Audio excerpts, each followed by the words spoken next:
afternoon and thanks for joining us. I'm Judy Simpson. Over the past several years, we've shared with you a number of stories about the Green Mountain Farm to School program.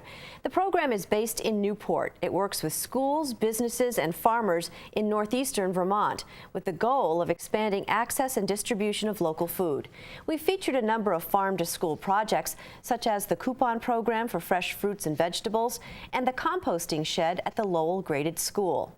Green Mountain Farm to School's founder and longtime executive director Catherine Sims has transitioned into a new role, so today we're joined by her successor. It is a pleasure to welcome the new executive director, James Hafferman. Thanks so much for coming in. Thanks for having me. Tell me a little bit about your background. Well, I've spent the last 17 years working in the nonprofit sector in management and operations and development, and really am grateful to be here in the Northeast Kingdom working on an issue that's really close to my heart.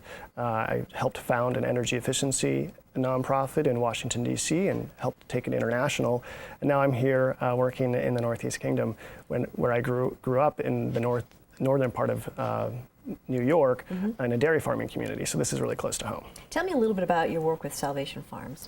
I was a development director there, so I was helping with the fundraising and outreach for our work to make sure people know about food loss mitigation and helping get food to people who need it.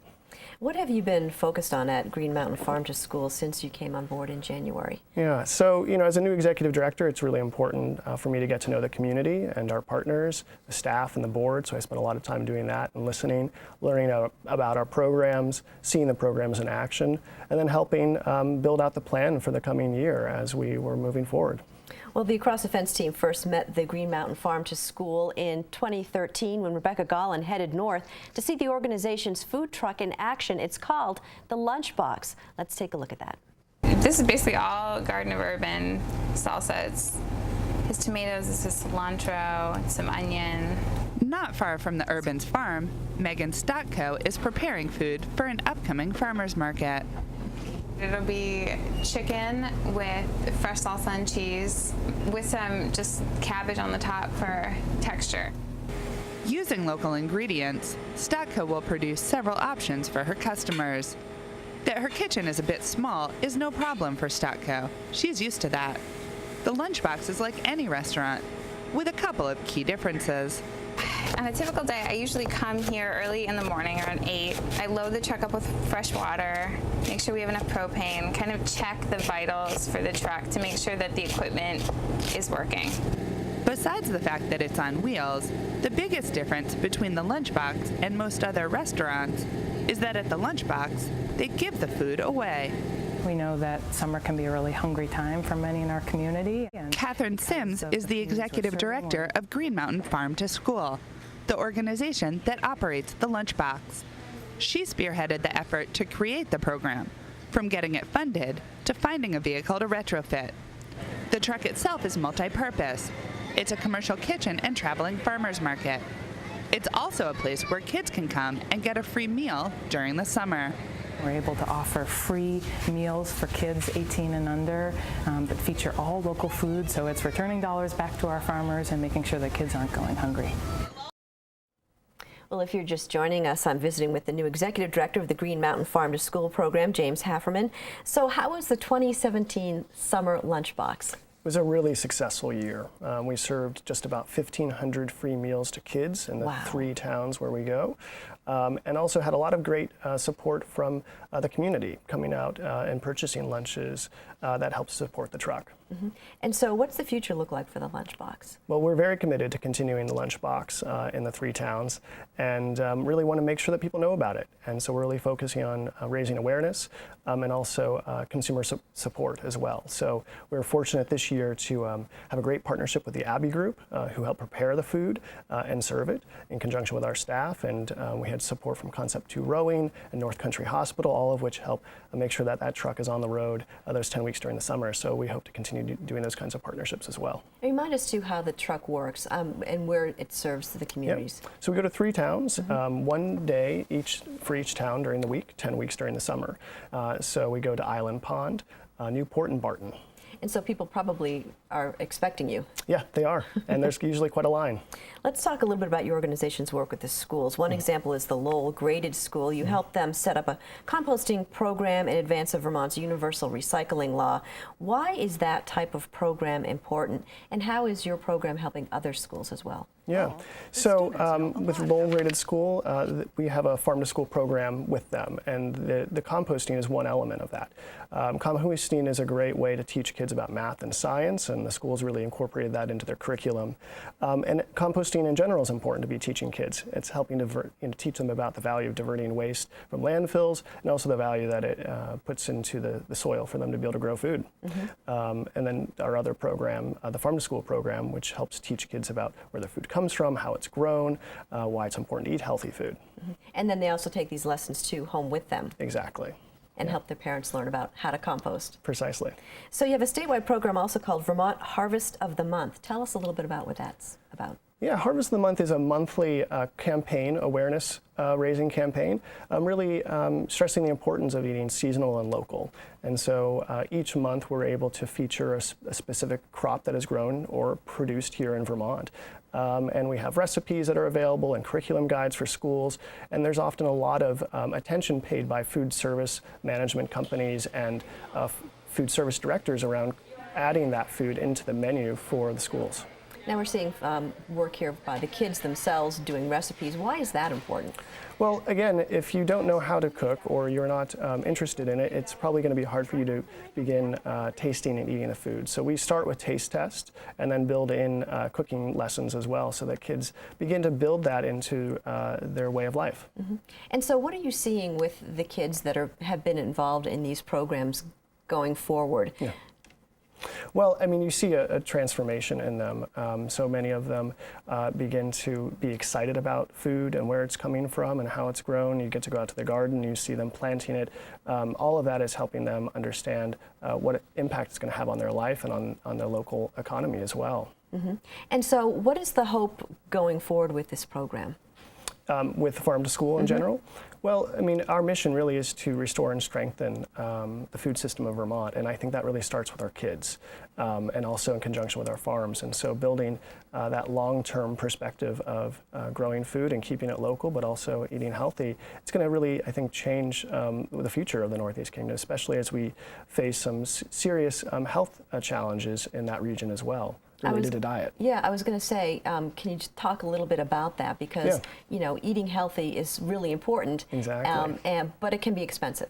Yeah, it can be expensive. That's why, in large part, we have teaching kids about how to grow their own food. That's a way to be able to do that. But ultimately, it's about the choices that you're able to make, and what you're able to eat really will impact your health. And so being able to have that in the schools, that it's incorporated into their meals, the school meal programs, the summer program that we have, the lunchbox, all of that goes toward building an appreciation, understanding that this can really help build your life and change it. And it sounds like you've got a lot of sponsors on board. We do. We have a lot of great community support and business sponsors who help make this all possible. Well, another program is the Fresh Fruit and Vegetable Coupon Program, which provides income-eligible Vermonters with coupons for fresh fruits and vegetables, which is very important, as we've been talking about. Let's take a look at that. Patty Bondor is picking up some food for the week. Her basket is full of the fresh fruit and vegetables she likes to stick with. I'm a foodie, and when I was working, my husband and I had a sandwich counter in Glover, and we are really into good food, you know, and healthy food. These days, Bondor is retired, and her husband can't work because of a disability. Making ends meet every month is hard, and they don't always have reliable transportation. So just getting to the store can be difficult. They've learned to be resourceful. You know, it's a struggle. It really is. But we try to be creative, and in the summer I fish a lot and try to freeze a lot of the fish that I catch as well, so that, you know, we at least have, you know, more choices, more healthy choices. And I garden a little bit, but there's only so much I can do. The Bondors are far from alone in their struggle. We know that 18% of our children and families in the Northeast Kingdom are living in poverty, and so they're having to make tough choices on a daily basis about how to spend their limited resources. And Catherine Sims is the executive director of Green Mountain Farm to School. The organization works with schools, institutions, and farmers to promote access to healthy local food. For a new initiative, they've teamed up with local markets around the Northeast Kingdom to provide coupons for fresh fruits and vegetables.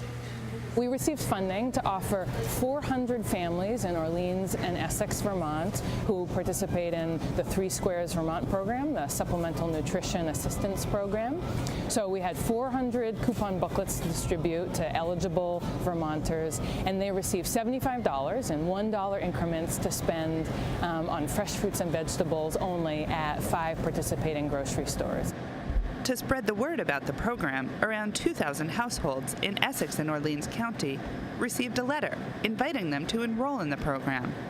The coupons were then distributed at a number of participating stores on a first-come, first-served basis. The whole store was packed the day that they were signing up. As the manager of Kingdom Market in Island Pond, Sherry Sargent was there the day the coupon books were given out. You saw a variety of different people getting them. People with children, older people. It wasn't just set on one age group. The idea is to make using the coupons convenient by incorporating the stores that people in the area are likely to shop at. Well, we're talking now with the new executive director of the Green Mountain Farm to School program, James Hafferman. Is the coupon program being offered again this year? Absolutely. We're in the 2nd year now, and this year we have a lot more money available. So we have $60,000 worth of coupons that will be distributed to 1,600 qualifying residents. That's amazing. It is. The program will work a little bit differently this year. This year it's going to be a qualifying purchase, so people can use their SNAP benefits at the store, and as they make a purchase of $10 for qualifying SNAP purchases, then they'll get a $5 coupon that they can use. If they want, they can go right back into the store and use that coupon at that time. That's terrific. Well, Yeah. What else is coming up for Green Mountain Farm to School? Well, it's a busy fall. School just started here in Vermont, so we're launching all of our farm to school programs. It's also fall harvest time for the gardens. So we have 27 school gardens that we help maintain, and so we're going to be helping the kids harvest the food and cook it, and have harvest festivals there as well. The other piece of that is related to school meals. We're going to be working with a number of schools on promoting their school meals, and so encouraging kids to be eating at school, that it tastes good and that it's healthy. So that's another initiative. And also our food hub, the Farm Direct, really gets going. We're busy all year, but because of the schools are ordering their food again, we work with farms to supply almost 100 schools with fresh farm-raised food.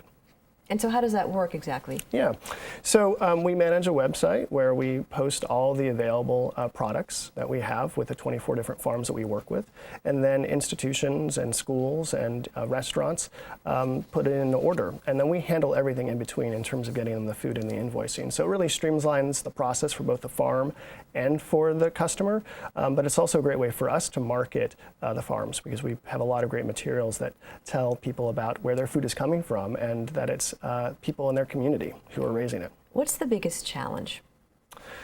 Wow, that's a good question. There is so much to do, and there's so many people who can continue to be using our services. There are more schools that we'd like to be able to do services with in terms of farm to school programming. We just don't always have the ability to reach all those schools. So we're trying to be really thoughtful about how we go about reaching out to those schools and what services we can provide in the way that we do that specifically. And then we also always have towns in need for the lunchbox. And so we're trying to make sure that people know where it is and how to access it while still maintaining our ability to keep it on the road.